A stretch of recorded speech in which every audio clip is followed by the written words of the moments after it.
And maybe just to round off this wonderful interview, I'm going to ask a very tough question. Sure. Actually, what would be one advice that you would give to the three groupings, the business family? One advice that, there's a lot that they need to manage, but one advice that they will take with them.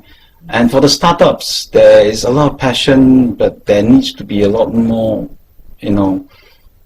business savviness to be successful. And what would you advise them? I think lastly, one of the biggest concerns for a lot of the wealth managers and the private banking is that they might find themselves being disrupted out of the process. And what would you suggest for them to look at, or to be aware of, so that they are prepared for this new economy or the future economy they're going to step into? So all three groups, I would say you need all my 3 T's. And my first T is trust. I think the more we go tech route, that is the second T, the tech is the second T. The more you go tech route, the more you must have a trust element. Because if you are going to be so transparent and sharing knowledge, you must have the trust factor that you will not take my data, my knowledge, and abuse it. So the trust relationship is needed for all three.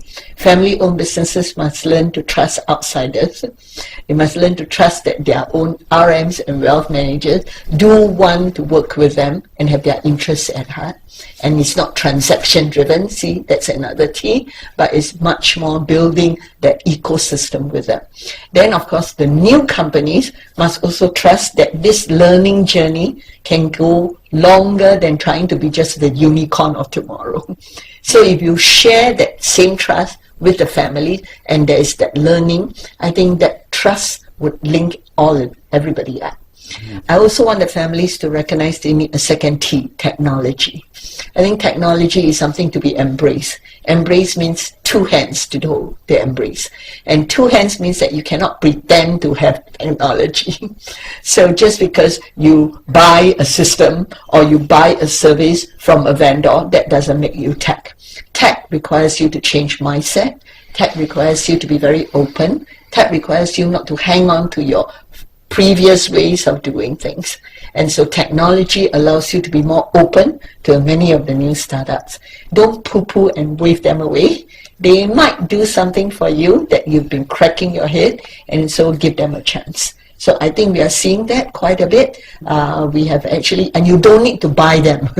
You can actually seed them and learn with them. So I think that journey to learn together, that's also very important. And the third T is talent. I think we actually keep thinking that tech is to take the place of human capital. I don't think so. I think that in many of the experienced people who are getting displaced, they actually have the capacity to be retooled, reskilled, to be another wave of talent. And we have actually started a program that we are going to be launching in BFI, which is a professional conversion program. We're going to take displaced mid-career hires, and maybe some of them are not displaced, but they decided that the writing's on the wall, this industry cannot remain anymore, the disruption is coming anytime now, and they want to come and retool themselves. So we're going to take many of this, match to our family-owned businesses and other SMEs. And most SMEs are family-owned anyways. So we match them in terms of there must be a culture matching, there must be something that professional currently has that the family would like to have. So it could be business development skills, finance skills, operation skills, or even HR skills, anything that the family has been wanting to have someone who used to work for a bigger house. And now we have a window of opportunity for you to find one, match him to you. We'll put them through a series of in-classroom, outside of classroom training programs whilst they are already working and matched to the family-owned businesses. So what do we need them to do? We need them to learn what the company that they are attached to would need to become a sustainable family-owned businesses of the future. So we will take them through a program where we are working with many different partners. They will learn analytics. They will learn about cyber security and risk management. They will learn about operations management. They will learn about how to buy services from vendors and not have to have capex turn capex to opex. They will look at a cluster of companies, new and old, and see, can we work with them in terms of our family-owned businesses that we are already matched to. Then they will do a project that will be like the capstone project to bring transformation in that family-owned businesses. So we are coining this as a business transformation professional conversion program. And that can require you to be more digital, need not be, more innovative. Maybe the next thing is to be more innovative in the business model, or productivity. So I call it the DIP, Digital Innovative Productive Program. Yeah, Nice. so with something like this, then we have created my 3 T's. We transform the family-owned businesses with the talent and the technology, and we marry all 3. And hopefully, all our wonderful wealth advisors can be part of this exciting journey with all of us. Yes.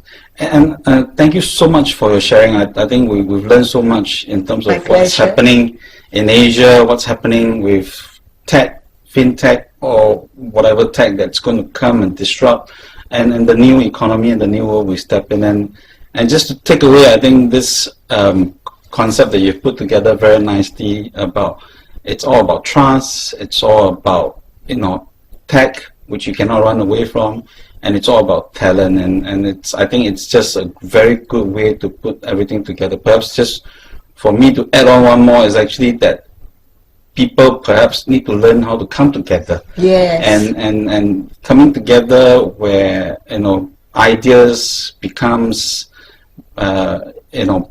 more open, there are more opportunities where they could, coming together will create even more opportunities, and that's really adding on to the journey Yes. ahead, And I think that's so important because, we come from previous worlds, where we think the pie is fixed. Yes. So actually, in the digital economy, it's a growing pie. So a growing pie would mean that nothing is lost when you take your share. There's more to be shared. Yeah. So, it's like data. Data is not lost when you actually let it flow. So water is like that. So we should let it flow. We should let this ability to share flow. And the more you are inclusive, I think the more you will generate value for everybody.